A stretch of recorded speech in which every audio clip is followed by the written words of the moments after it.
Mexico has produced an endless list of boxing legends like Julio Cesar Chavez, Manuel Marquez, Marco Antonio Barrera, and Salvador Sanchez. Dana White has always believed that a national sensation like GSP in Canada or Conor McGregor in Ireland would be the spark that ignited the flame for MMA fanfare in Mexico. In 2014, we saw White's first big roll of the dice in the country with UFC 180, the promotion's first event in Mexico, which saw 21,000 tickets sold in 8 hours. However, the event suffered a big blow when Cain Velasquez was forced from the contest a month before his meeting with Fabricio Verdum. The promotion chose to rebook Velasquez v Verdum at UFC 188 in Mexico City. By the time the fight came around, having spent 2 camps in Mexico, many felt Verdum could not only speak better Spanish than the champion, but that he had also forged more of a relationship with the Mexican community than Velasquez. If UFC's plan was to cement Velasquez as a national sensation with the bout, their worst fears were realised when Verdum submitted him in the 3rd round to claim the heavyweight title. To White's credit, he always underlines that the impact of going to new countries is felt in the years after the UFC first visit them. Mexico is currently flush with talented MMA fighters like Yair Rodriguez, Brandon Moreno, Irene Aldana, and Alexa Grasso, but the country has yet to be truly unlocked as a hub for mixed martial arts. Coincidentally, today's subject, who hails from Mexico City, the hometown of the legendary Cesar Chavez, only truly embraced his MMA dream when he met a UFC champion in Mexico City when the promotion was docked there for UFC 188.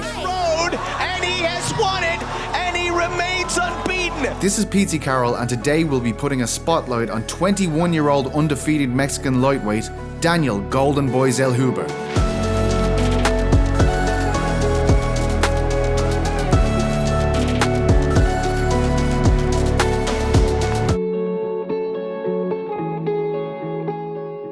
The 10-0 prospect has a prominent place on the Lux Fight League event in San Pedro Garza Garcia on the week of Cinco de Mayo, so it felt natural that he would be given the OP Prospects treatment this week. It's nearly unbelievable if you've seen the amazing skills that Zellhuber has displayed in his last number of outings, but the main reason he aligned with combat sports was because he was a victim of bullying in his younger years. As you say, I suffered bullying in school, so my dad told me, hey, you need to go and train box. But when I start training box, I doesn't feel that connection with the sport. At 12 years old, he happened upon his coach Raul Romero's gym and he immediately knew MMA is what he wanted to do. I saw him training and I realized that, oh my God, what's that? I want to try that.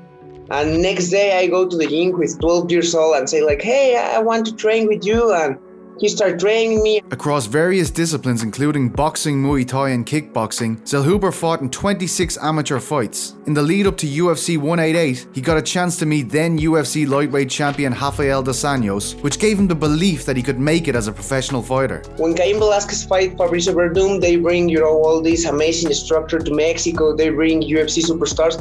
And I met Rafael dos Anjos when I have 15 years old. He's the first big name that I know, and start seeing highlights of him knocking people out, and I was like, oh man, I want to fight like that. A year later, he had his mind made up in terms of his career aspirations. When I have 16 years old, I go like, hey, I want to try a pro fight, but here in Mexico, that's illegal, you can fight until you have 18. But we found a league that let us fight. Obviously, I have to sign a contract that said that if I die is my problem.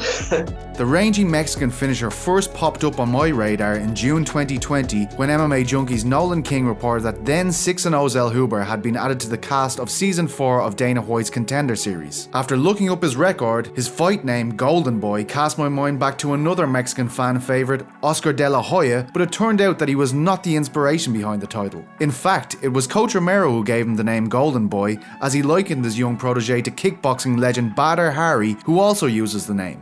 The presenter, like the Bruce Buffer of my fight, he listened that my coach told me that I'm gonna be the Golden Boy, and he just go out and say, hey, Daniel Golden Boy Zellhuber, and the people love the nickname and they all start calling me Golden Boy. So in the end, he didn't take the offer to fight on the Contender series, as he wanted to prioritise his degree in physical therapy. That being said, his last 4 fights have shown how well-rounded the young gun is becoming. In a performance that helped him improve to 7-0, Golden Boy showed his clinch skills to dispatch Salvador Izar. After that, he displayed his ability to overcome adversity against Gianfranco Cortez before claiming a 3rd round finish. Due to the abilities shown in the striking realms, often his opponents looked to take him down. Miguel Arizmendi's attempt saw him submitted with a rare calf slicer, and Alexander Barahona was stopped in the 1st round following that. What I'm trying to show to the people is that here in Mexico, we doesn't know how to box, we doesn't know how to kick, we know how to wrestle. How many people make calf slicers? Even in the UFC, I think that there's only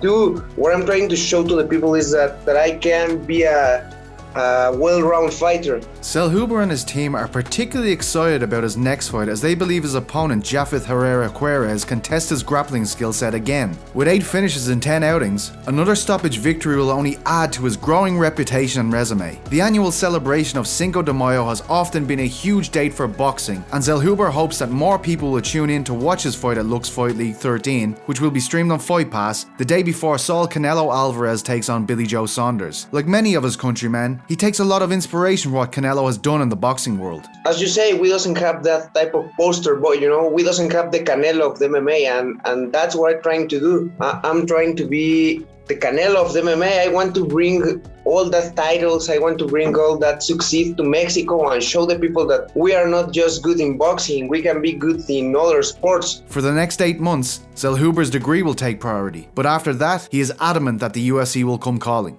I just need to finish my degree, travel to USA, train in better gyms, go to the UFC, kick some asses, and then go for the title. Don't forget to check out Zellhuber's next bout this Friday at Lux Fight League 13 on UFC Fight Pass. Again, there's a bit of pressure on Daniel because all of the fighters that have been illuminated by the glow of on-point prospects, Ian Gary, Mohamed Mokayev and Rug, have won their fights following their features in the series. As always, I want to thank my wonderful friend and spiritual guide, Lawton Virkant, for bringing this feature to life. Enjoy the fights!